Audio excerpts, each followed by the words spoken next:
Narayan Narayan. Finally Shukradev पहुंच चुके हैं अपनी उच्च की राशि मीन राशि यानी पाइसेस साइन में।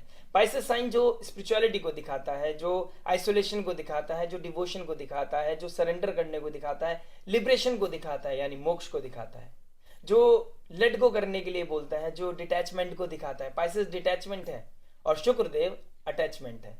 शुक्रदेव एंजॉयमेंट है। शुक्रदेव यहाँ पर 100% पोटेंशियल के साथ अपने आप को एक्सप्रेस करते हैं।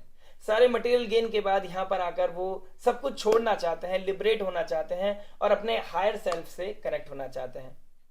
वो यहाँ पर क्रिएटिव एक्सप्रेशंस के द्वारा, अपने आर्टिस्टिक नेचर के द्वारा हाई फील करना चाहते हैं, डिवोशन फील करना चाहते हैं, वो सरेंडर करना चाहते हैं। जैसे माँ महालक्ष्मी नारायण के समक्ष बैठकर उनकी सेवा करती हैं, वहां पर एक डिवोशन, एक सरेंडर करती हैं। उसी प्रकार शुक्रदेव यहाँ पर उच्च के होने के बाद सरेंडर करना चाहते हैं, सच्ची आस्था, सच्चे प्रेम को फील करना चाहते हैं। और यहां पर मीन राशि में शुक्र ग्रह के गोचर को कौन एक्स्ट्राऑर्डिनरी बना रहा है? क्योंकि शुक्र ग्रह जब मीन राशि अपनी उच्च की राशि में जाएंगे, वहां पर वो फील करना चाहेंगे, तो उस एनर्जी को एक्सपेंड करने के लिए वहां बैठे हैं राहु देव। तो राहु और शुक्र का एक साथ कंजंक्शन यानी युति में आना हमारे जीवन पे बहुत बड़ा प्रभाव लेके आएगा। क्योंकि राहु देव छलावा है, इल्यूजन है, मैनिपुलेशन को जानते हैं, क्योस क्रिएट करते हैं, डिस्ट्रक्टिव एनर्जी है। तो जब शुक्र ग्रह एक जो प्योरिटी के कारक हो जाएंगे और यहाँ पर राहु के साथ युति बनाएंगे, तो हमारे जीवन में बहुत बड़ी एनर्जी प्ले करने वाली है, यानी कि माया अपना रंग खेलने वाली है।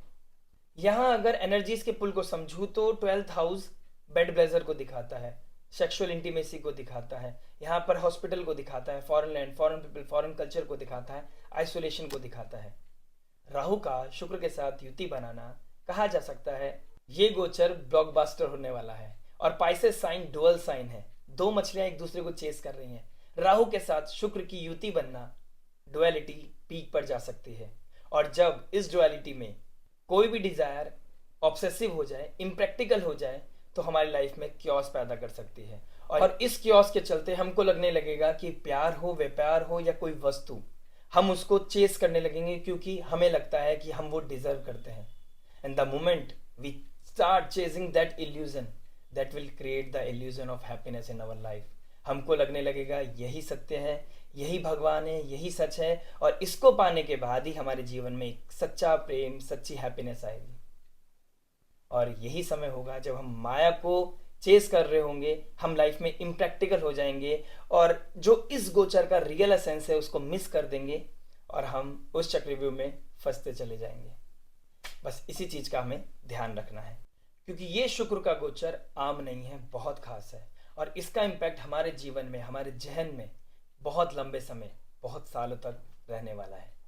चलिए अब इस गोचर को हर असेंडेंट के लिए समझ लेते हैं। जहां शुक्रदेव शनि से दूर जा रहे हैं, अपनी उच्च की राशि में जा रहे हैं, राहु के साथ एक क्लोज डिग्री में कंजंक्शन में आएंगे और उसके बाद उनको पीठ दिखाते हुए आगे निकल जाएंगे। इधर गुरु के साथ राशि परिवर्तन करेंगे। हमारी लाइफ, हमारी स्पिरिचुअल जर्नी, हमारी रिलेशनशिप पे इसका क्या इंपैक्ट पड़ेगा, सब चीज को समझेंगे। और सब एस्पेक्ट को लेकर मैं एक डिफरेंट वीडियो बनाऊंगा। अभी मैंने रिसेंटली फाइनेंस को लेकर बनाई थी, आने वाले समय में स्पिरिचुअल जर्नी या रिलेशनशिप के ऊपर बनाऊंगा। बस अगर आपने अभी तक लाइक शेयर सब्सक्राइब नहीं किया है, इस लाइफ जीपीएस को अपनी लाइफ में इंस्टॉल नहीं किया है, तो प्लीज लाइक शेयर सब्सक्राइब कर दीजिए। बात करते हैं आपकी लगन और राशि के लिए। आइए बात करते हैं वर्गो लगन और वर्गो मून साइन के लिए। देखिए सेकंड लॉर्ड, 9th लॉर्ड आपके 7th हाउस में बैठा है, राहु के साथ बैठा है। Other culture, other caste, foreign land, foreign people, romance, romanticism, Shahrukh Khan वाली फिल्म, डीडीएलजे वाली एकदम थीम बनने वाली है। आप ऑब्सेसिव होने वाले हो। अगर आप मैरिड हैं तो आपके लिए थोड़ी सी खतरे की घंटी है। अगर आप अनमैरिड हैं तो बहुत बेस्ट टाइम है अपनी पब्लिक इमेज को बनाने का, एक लग्जरी ब्रांडेड होने का, लेकिन अपनी पॉकेट का ध्यान रखें, इस चीज का भी ध्यान रखना है। क्योंकि सेकंड लॉर्ड भी 7th हाउस में आ गया, अपने से 6th आ गया, 6-8 का कॉम्बिनेशन बन गया। तो ऑल ऑफ सडन दिखावे के चक्कर में, शो ऑफ के चक्कर में पैसा खत्म भी हो सकता है। रिलेशनशिप वाइज बोलूं तो मैरिड हैं अगर आप, तो आपको दोबारा से नर्चर करना, अपने लाइफ में दोबारा इंटीमेसी लेके आना, अपनी लाइफ में दोबारा रोमांस लेके आना, उस चीज के लिए बहुत अच्छा समय है। अपनी गलतियों से सीख कर, लेसन सीख कर आपको एक डिवोशन की तरफ जाना, साधना करके एक लेसन सीख कर कि लाइफ में कुछ भी नहीं है, आप एक से दूसरे पे जंप कर सकते हो। शांति कहाँ है? इनर है। अगर अंदर शांति नहीं तो कभी शांति नहीं है। और जिसके साथ बंधन बनाया है, भगवान ने जो जोड़ियां बनाई हैं, अगर आप उस पर वर्कआउट करते हो तो चीज़ें हीलिंग की तरफ जा सकती हैं। This is very very much on cards.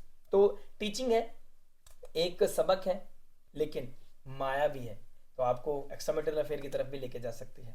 तो रोमांटिसिज्म के चक्कर में, कुछ अर्ज के चक्कर में, कुछ फील करने के चक्कर में टेस्ट में पास फेल मत हो जाना। हमें पास होना है, हमें गलतियों से सीखना है, हमें अपनी चीज़ों को नर्चर करना है। देखिए, फोर्थ लॉर्ड 9th हाउस में बैठा है, सेवन्थ लॉर्ड भी 9th हाउस में बैठा है, राशि परिवर्तन कर रहे हैं, एक्सचेंज कर रहे हैं, तो लक, मनी, ये बनने का बहुत अच्छा समय है। फोर्थ लॉर्ड 9th हाउस में बैठ गया, तो मदर के साथ कहीं घूमने जाना, हायर एजुकेशन की तरफ जाना, या स्पिरिचुअलिटी, धर्म की तरफ बढ़ना, इस तरह की चीज़ें मुझे कहीं ना कहीं दिखाई दे रही है। और आप कोई घर, प्रॉपर्टी, लग्जरी अटेन करने की कोशिश कर रहे हो, इस तरह का कोई शिफ्ट कर रहे हो, स्विच कर रहे हो, इस तरह की चीज़ें भी कहीं ना कहीं दिखाई दे रही है। मंगल 10th हाउस में बैठा है, मंगल का 10th हाउस में रेट्रोगेट हो जाना, तो कोई ऑफिस का शिफ्ट होना, कुछ आपका करियर में कोई शिफ्ट होना, कोई टीम में आपका स्विच करना, इस तरह की चीज़ें दिखाई देंगी। आप कोई स्क्रैच से स्टार्ट कर सकते हो, पुरानी गलतियों से सीख कर दोबारा चीज़ों को इनिशिएट कर सकते हो, इस तरह की चीज़ें दिखाई दे रही हैं। देखिए, सेकंड लॉर्ड का 7th हाउस में बैठना, आप अपने स्पाउस के साथ कुछ स्ट्रेस को रिवील कर सकते हैं, मतलब थोड़ा ख़त्म कर सकते हैं। ठीक है, तो उसमें एक अच्छा समय है। अगर आप दोनों एक दूसरे के साथ बात करते हैं, आपके बीच में उतनी अंडरस्टैंडिंग, बॉन्डिंग बन रही है, तो बहुत अच्छी समय है। आपका 8th हाउस पाप कर्त्री में है। एक तरफ देखिए, 7th हाउस में आपका वीनस बैठा है, 9th हाउस में जुपिटर बैठा है, राशि परिवर्तन कर रहे हैं। 8th हाउस आपका बेनिफिक के बीच में आ गया, तो अनअर्न्ड मनी, कोई इनहेरिटेंस का फायदा होना, कोई आपको कोई प्रॉफिट होना, कोई एस्ट्रोलॉजी में जाना, एस्ट्रोलॉजी से कोई सपोर्ट होना।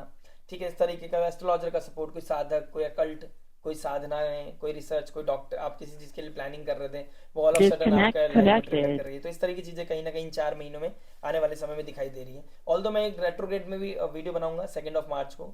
बने रहिएगा। अगर आपने अभी तक लाइक से सब्सक्राइब नहीं किया है, तो नोटिफिकेशन की घंटी दबाकर इस लाइव जीपीएस को अपनी लाइफ में इंस्टॉल कर सकते हैं। ठीक है, तो Disconnected. एक्स्ट्रामेटल अफेयर नहीं करना है। 7th हाउस ट्रिगर कर सकता है पब्लिक इमेज, शो ऑफ के चक्कर में, आप किसी को प्लीज करने के चक्कर में ज़्यादा आगे क्रॉस कर Connected. सकते हैं। आप अपनी मर्यादा को भूल सकते हैं, आप लक्ष्मण रेखा लांग सकते हैं। इस चीज़ के लिए आपने ध्यान रखना है। देखिए, 12th लॉर्ड 5th हाउस में बैठा है। 12th लॉर्ड का 5th हाउस में बैठना एक्सपेंसेस बढ़ा सकता है आपके लव रिलेशनशिप में, आपके कोई पढ़ाई में, बच्चों के ऊपर आपका कोई एक्सपेंसेस बढ़ सकते हैं। इस तरह की चीज़ें कहीं ना कहीं दिखाई दे रही है। तो रेक्टिफिकेशन का समय है। अनसॉल्व कोई प्रॉब्लम थी, आपके बीच में कोई गैप था, आपके बीच में कोई वियर्ड चीज़ें थी, उसको ठीक करने का समय है। लाइफ के लेसन, जो विजडम आपको दी है भगवान ने Disconnected. Recently, Connected. उसको सीखने का समय है। और सबसे इम्पोर्टेंट, पीस कहाँ पर है? इंटरनल है। भगवान कहाँ है? अंदर है। तो अंदर पीस ढूंढिए, अंदर साधना कीजिए। 1st हाउस में केतु बैठा है, जल्दी राशि परिवर्तन कर लेंगे, आपके 12th हाउस में चले जाएंगे, आपके 12th हाउस में जाके सबकॉन्शियस कॉन्शियस माइंड में चले जाएंगे। तो अभी से अपना आप Disconnected. प्लान कर लीजिए और सबक सीख लीजिए, तो अच्छा रहेगा आपके लिए। बहुत कैलकुलेटिव है, तो अपने लिए बहुत ज़्यादा ज़्यादा कैलकुलेटिव होना जरूरी है। अपने लिए नहीं होंगे, दूसरे के लिए होते रहेंगे, तो अपना तो फायदा नहीं कर पाएंगे ना। तो अपना नहीं फायदा किया तो दूसरे का तो जब भी सपोर्ट करोगे, जब अपना सपोर्ट कर पाओगे, खुद को हील कर पाओगे। इंट्यूशन का फायदा लो, इंट्यूशन का, कॉस्मोस का, एस्ट्रोलॉजी का, 8th हाउस का फायदा लें और अपनी लाइफ में हीलिंग लेके आए। किसी भी तरह की माया में ना पड़े, साधन करके रखें, अपने आप को पेशेंस में लगा के रखें, डुअलिटी से बचें। देखिए कितना कितना एक एक हीलिंग एनर्जी आपकी लाइफ में आती है, आपका ऑरा कितना पॉजिटिव हो जाएगा, आप सोच भी नहीं पाएंगे। मिलते हैं नेक्स्ट वीडियो में। टिल देन नमस्ते, राधे राधे।